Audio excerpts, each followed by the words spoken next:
Shalom, elders, elect, all the brothers and sisters, the Akayim, my siblings. That's what that means, Akayim, siblings. I mean, all the siblings, all the tribes, all the ancient clans that are being taught to rule. Please, this ain't in you. We believe God is real because what we've been through. We believe the kingdom in us, that's not the issue. We believe that you were sent, and who sent you. To this day we still believe. To this day we still believe we got God on our mind till we see. To this day we still believe. You like that, yeah? Listen. Yeah, on the side with God, and we ain't never gon' switch. Every pitch that they flick, we ain't never gon' miss. Nothing will fall from the sky. So you gotta mention this. So if the kingdom at hand, then you must be laying bricks. What your hands made for? Fixing, breaking, Kingdom's coming, pushing, saving, kingdom's taking. within. Your eyes love the attachments to your brain for reaction. Your words can't be heard, but your hands do the action. Yeah, we ain't slacking, we ain't never slacking. Yeah, we ain't lacking, we get what we asking. Yeah, came through the fire, now we all shining. Now a power behind us and a perfect alignment. So no disease, demon, or any tyrant gon' stop us from being the people that we desiring. Get me, no tyrant, no giant. This is the military biography. This is the military biography of the man who etched the gorilla spirit into the stone of history. To understand Thutmoses III, you must understand the Tsar who refused to be contained by the maritime powers of his day. He did not just lead an army, he led a linguistic and strategic revolution. The Napoleon of the soil, a military biography of Thutmoses III. 1. The 20-year stillness, the character development.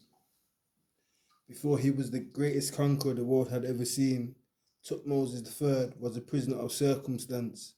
For 22 years, he sat in the shadow of his stepmother, Hatshepsut. He was the rightful heir, the firstborn, but he was held in a state of administrative exile. He did not waste this time. Like a mustard seed buried in the dark, he was growing. He spent these days in the military. He spent 2 decades in the military learning the linguistic prison of his enemies, studying the typography of the land, and masterminding the logistics of the road. He learned the power of stillness. When stillness ended upon Hatshepsut's death, the seed erupted into a forest of fire.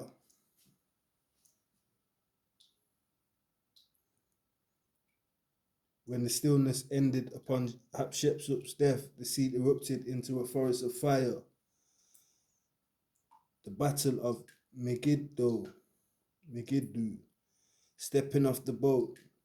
In 1457 BC, the Canaanite kings revolted. They thought the young pharaoh was an Umbrite, a ward of the palace who wouldn't know how to lead. They gathered at Megiddo waiting for him. Thutmoses III faced 3 paths to reach the enemy. 2 were wide and safe. The third, the Aruna path, was a narrow mountain pass where the army had to walk in single file, man by man, horse by horse. His generals begged him to take the safe road. They were afraid of the chastisement of the narrow way. Thutmoses III looked at the road and said, "I will go the way of the narrow path." He led the army personally. He casted up the highway through the mountains. When he emerged on the other side, the enemy was caught in a check.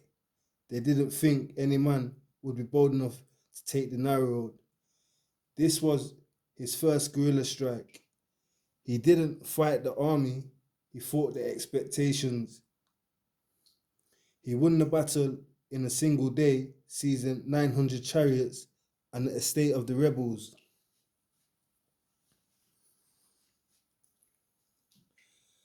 3. The logistics of the sea and the soil. Thutmoses III was the first pharaoh to understand the law of the sea. He didn't just march his troops through the desert, he built a navy. He understood that to control the dry land of Canaan and Syria, he had to dominate the maritime ports. He bypassed the long, grueling marches by porting his troops directly to the Phoenician coast. He used the sea to liberate the land. In 17 campaigns, over 20 years, he lost not a single battle. He pushed the borders of his estate from the Euphrates River in the north to the fourth cataract of the Nile in the south. He was the architect of the global empire. 4. The red soil tactics. Total submission. He did not just kill his enemies, he settled the account. When he conquered a city, he took the children of the local kings back to Egypt. He didn't treat them as slaves, he treated them as sojourners. He educated them in the linguistics of Egypt. When their fathers died, he sent them back to their lands to rule as heirs who were loyal to his frequency. This was the Jubilee of governance. He turned debt into loyalty and prisoners into princes. 5. The record in the stone. Thutmoses III was obsessed with the record. On the walls of the temple of Karnak, he inscribed the annals, the most detailed military record in the ancient world. He wanted the check to be permanent. He listed every city captured, every tribute paid, and every mustard seed victory. He showed that a man of the red soil, the Egyptian earth, could dominate the maritime world through will, logic, and speed.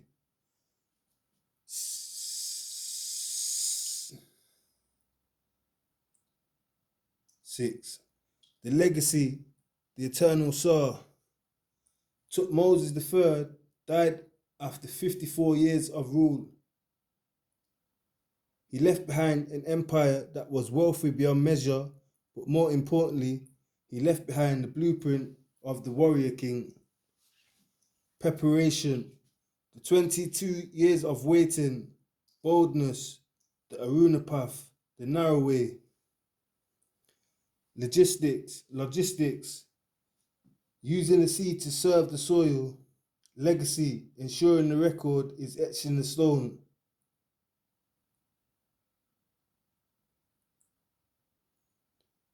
Thutmoses III is my ancestor in spirit. He is the man who was still until the time to move. And when he moved, the mountains themselves had to move for him. He didn't ask for permission to take the narrow path. He declared it was the way. He didn't care if his generals cared how he cared. He knew the frequency of victory. Amen.